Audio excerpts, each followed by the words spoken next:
welcome Precal 9-2 Hyperbolas. Hopefully you recall this from Algebra 2.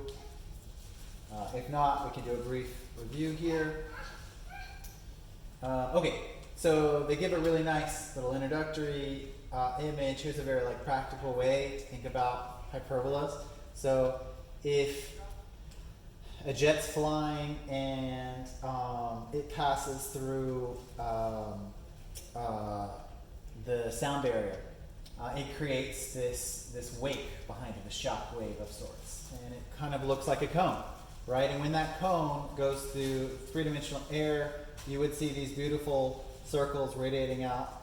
And now, if you tracked that pattern on the ground, where that cone would hit the ground, you would get a hyperbola on the ground. This is an application of where we would see this in nature. So you can kind of see in that image.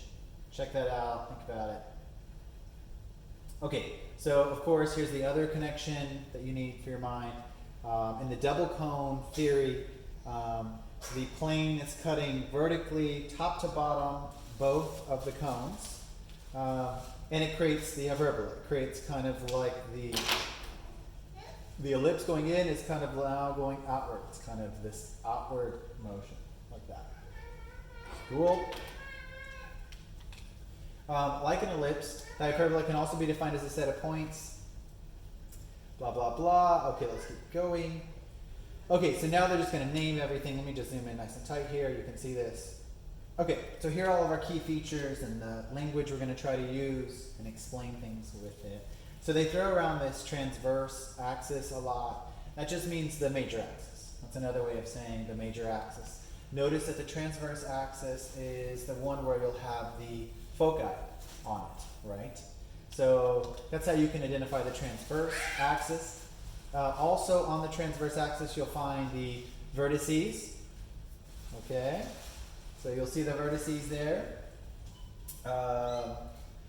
Also, let's keep going. Oh, here's a covertices are on the other axis, right? So it's the point, it's basically the y-intercepts, right, for this box. And we'll talk about this box here in just a bit.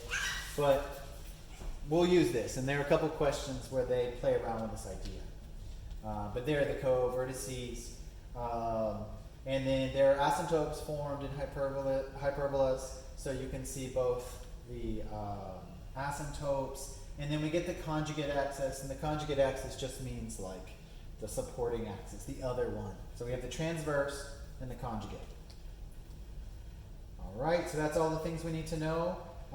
Obviously, the most critical things we'll be talking about is the transverse axis, the focus, the vertex. That's all we really need. Notice that we get some really interesting triangles here. I'll just draw these out quickly. Something that you'll need to realize here in a second. Notice that point right there. Oh, I can't draw on this. I'll just point at it. So from about here all the way down here, we're going to be using these geometries. And notice there is a beautiful triangle using the asymptote hitting the corner of the box. So we'll want that later, and we'll go through all that works. All right.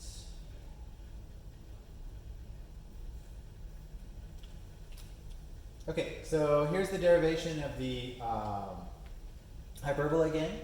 And so it's very similar to before.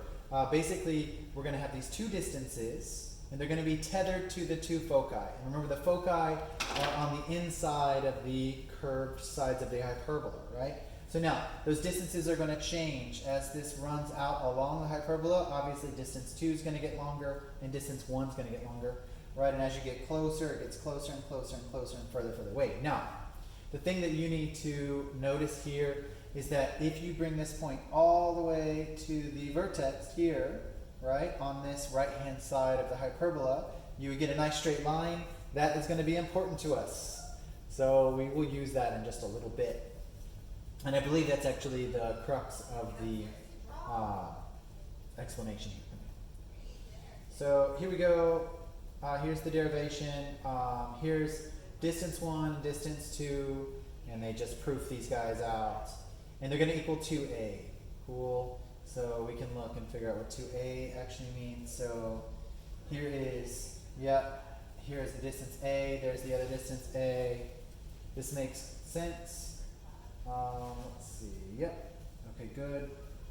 So yeah, so it says if the vertex of the hyperbola and the distance, blah, blah, blah, the distance from C to 0 to that is always C minus A, and the sum of the distance to the foci of the vertex. Okay, so that's what we just said. We'll get into this later.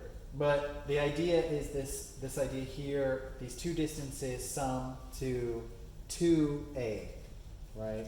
Which is the total distance from the vertex to vertex of the hyperbola. Good. So they go through just tons and tons of derivations, plugging things around, lots of manipulations. And we get something that looks like this. So, great. Notice that the only difference between this and the ellipse is now the subtraction, right? Now, when we have subtraction, it's really important which term comes first. So notice that in this first example, they put the x squared over a squared minus y squared over b squared first. So that means that the x-axis is going to be our major axis. And the way they describe it as the standard form of the hyperbola with center at 0, 0, and the major axis on the x-axis. That's exactly right. That means this hyperbola is going to be going this way, just like that. I call this a right and left hyperbola, right? You can see that orientation, right and left. You could also say that the transverse axis is on the x-axis. Okay, so things we need to know. The length of the transverse axis is 2a. We just saw that up there. The coordinates of the vertices are plus or minus a. The length of the conjugate axis is 2b.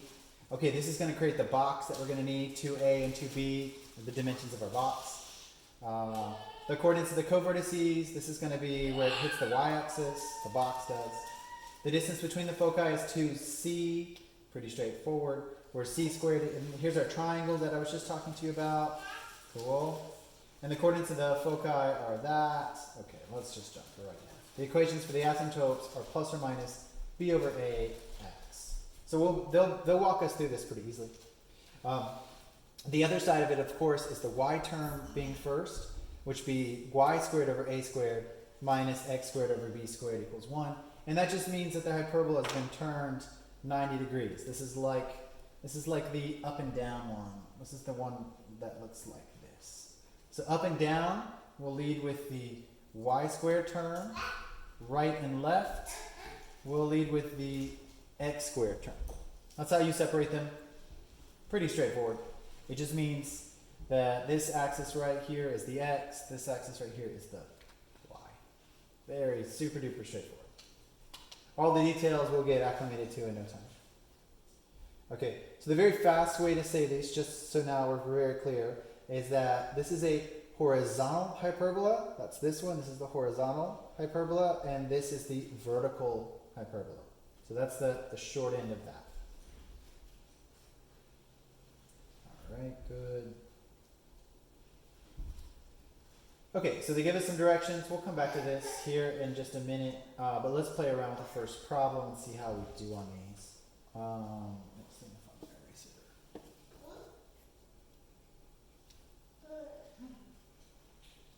Okay, very first one. It says identify the vertices and foci of the hyperbola of the equation, and they give us this equation. They say y squared over 49 minus x squared over 32 equals 1.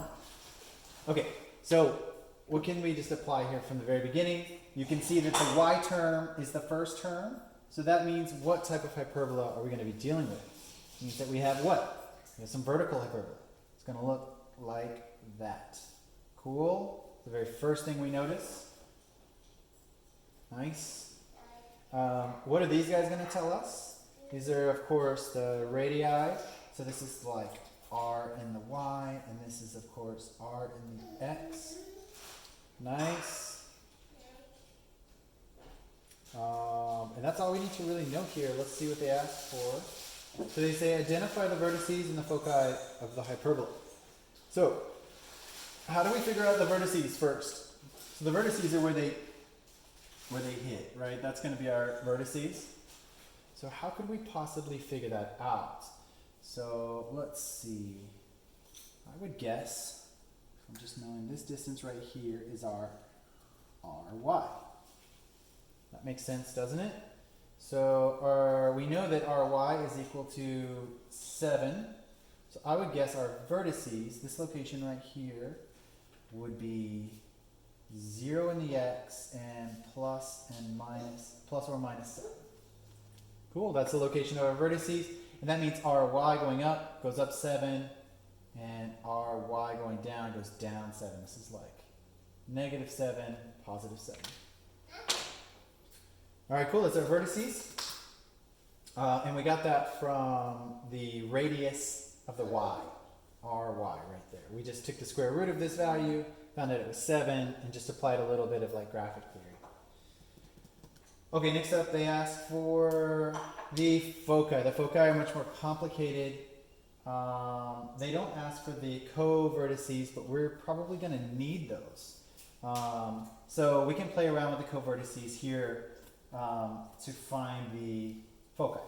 So let me kind of blow this picture up a little bit bigger. Let me erase some of these things. Let me take out this side. Okay, so let me write down the information we know. We know our y was 7, and we know our x was root 32. Okay, what does that mean? So we know that this, let's identify our foci in here somewhere.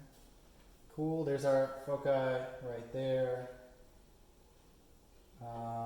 Let's see how I would identify this. Here's our x. Cool, there's our y, and the distance between here. Let's see. We can just figure that out, I believe. Let's just write this out. So if we know our y, oh no, hold on, this is important.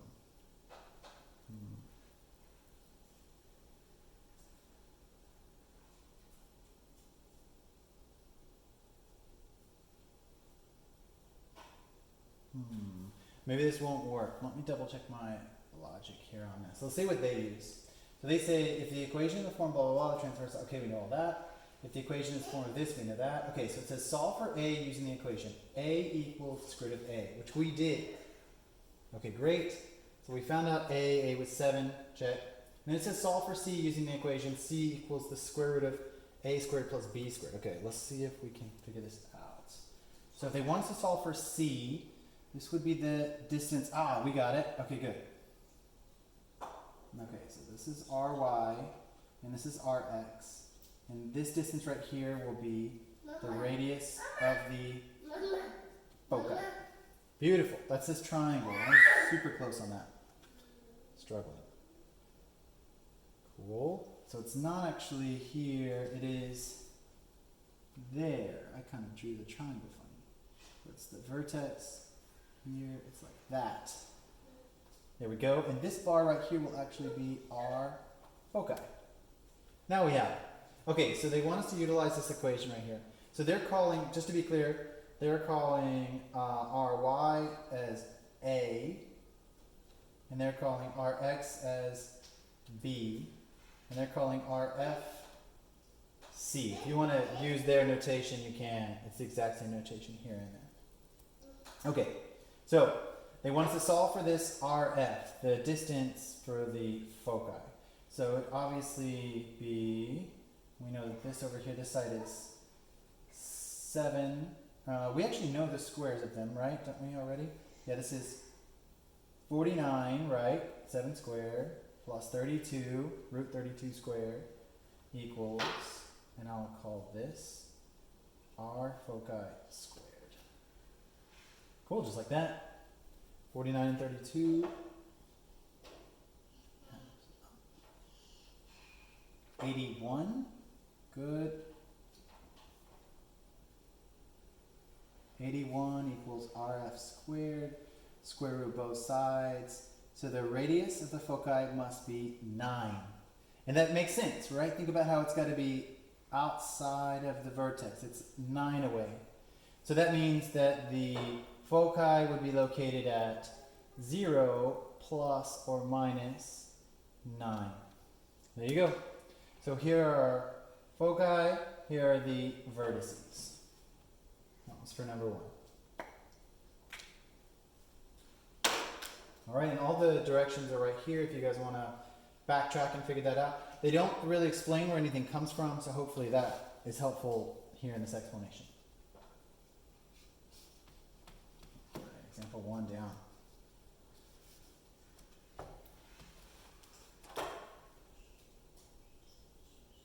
Okay, here they go. Yes, plus or minus 7, root 81, 9. Yep, got it right.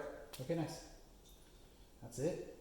So writing equations of hyperbolas in standard form, hyperbola centered at the center.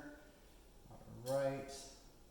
So here are more instructions. We're good though. Let's play around with this, see if we can figure this all out. So it says, what is the standard form for the equation of the hyperbola that has vertices at plus or minus 6 and foci at plus or minus 2 root 10, 0? Okay, so now they did the exact opposite. They switched us, they gave us vertices and foci, so they want us just to graph this quickly. So let's do a quick graph and figure out what this all is. So this is the vertices plus or minus 6. That puts them on the x-axis, which means we get a horizontal. We get some horizontal hyperbola, right? We'll call that 6 and minus 6. Cool, that means the foci have to be inside of that, right? And the foci they say are at 2 root 10. So positive 2 root 10 and negative 2 root 10. Okay, so if you put that in a calculator, that would have to be greater than 6. You can figure that out. And they say find the standard form. So we have everything we need here. Let's just go backwards. So again, what's going to be our orientation here? Should we put this, we know it's horizontal, so should we put the x squared term first or the y squared term first? Well, we know that it's a left-right hyperbola or horizontal hyperbola, so we know that this major axis is going to be the x, which means the x term goes first. So we get x squared over rx squared minus, remember the minus, that's the most important bit, minus y squared over ry squared equals 1. Great. There's that. Now we just need to plug in things that we don't know. The x squared and the y squared will stay unknown. All right, they're just our variables. But this rx squared needs to be figured out, and this ry squared needs to be figured out. So we already know the rx squared term. It's just 6. They kind of gave that away. So we'll put this in here and we'll say, we'll put 6 squared. And now the ry term, that's the harder one to figure out. So just like last time, we just create our triangle.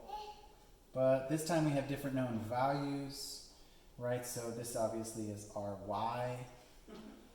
Now this distance down here is our focus, right?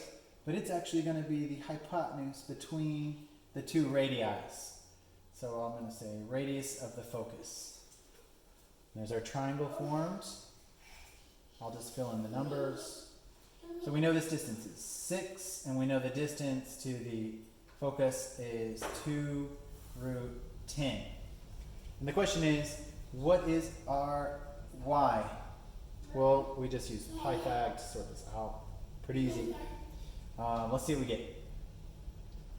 Some 36 plus ry squared equals 4 times 10, 40. I'm running out of space, that's okay. So ry squared is 40 minus 36, that's 4. So ry clearly has to be 2. Okay, that makes a lot of sense. So this distance ry is 2, and so ry squared is 4. Okay, I'll just put 2 squared there. Cool, and our final answer should be, let me write it up here, make some space. Our final answer should be x squared over 6 squared, which is 36, minus y squared over 2 squared, which is 4. All right. Hopefully that made sense. No reason to memorize any of this. Notice that I'm not memorizing anything. It's always the exact same thing. You just look at it graphically, you find your major minor axis, you create your triangle, you use the knowledge you have to use Pythag, and you solve for the remaining piece that you don't have. Okay, there you go. X squared over 36 minus y squared over 4 equals 1. Pretty easy peasy. All this is coming back nicely. Remember, don't try to memorize too many equations. I can't emphasize that enough. I watch people get really confused trying to memorize A's, B's, and C's. Just make sure you understand the graph. Make sure you understand how it works. Okay, so now that we have that logic down, that was kind of the introductory logic. Now we have to do all of this, but with hyperbolas centered not at the origin any longer. So that means they're going to be displaced some hk. So we're used to this hk, right? That's going to be its center. But actually nothing's going to be there, right? The hyperbola is going to be just around that. The hk is going to be in the middle of that, like our previous origin was. But all of the logic is the same. So nothing changes. Horizontal, vertical, hyperbolas, now just displaced away from the origin. Okay, so let's play around with all this logic, see if we can apply it properly. So it says, what is the standard form of an equation of a hyperbola with vertices blank and blank, foci, that, and that? Okay, so now this just becomes a spatial problem for everyone. So all we need to do is spatially write this out properly and we're set. So let's graph this. So it says 0, negative 2, 0, negative 2, 1, 2, and 6, negative 2, positive 6, so positive 6, negative 2. It says those are our vertices. Okay, great. And the foci are at negative 2, so negative 2, negative 2, and 8, negative 2. Okay, great. Which means it has to be going this way, right? Great. Again, this is another horizontal hyperbola. Easy. Let's see how we do on solving this. So we have everything mapped out. What is our center? That's probably the most important thing. That's actually what they ask. They say find the standard equation for it. And so we need to find the center. So the center is really important. We know the vertices, we know the foci. So the center, the vertices, the foci, these are all things that are important to us. And then once we get all three of those things, we'll have enough information for the standard equation. So remember our standard equation, let's get our center first and then we'll start plugging things in. So our center is going to be somewhere in the middle right here, right? So the best way I have to figure this out is I figure out the distance, the transverse axis. I figure out this distance right here, right? So we know this is at 0, that's at 6, so obviously it's going to be 3 away in the x. And just like with the vertices and the foci, it's 2 down. So it's at negative 2. So we know our center is going to be located at 3, negative 2. Just makes sense. And of course, very conveniently, that's our HK. All right, let's write everything out. Horizontal hyperbola, so we know it is our x leading term. So we have some x squared minus 3. And remember, it's not just x squared, but now it's going to be x minus 3 squared divided by some rx minus y minus a negative 2, which ends up being y plus 2 squared divided by ry squared.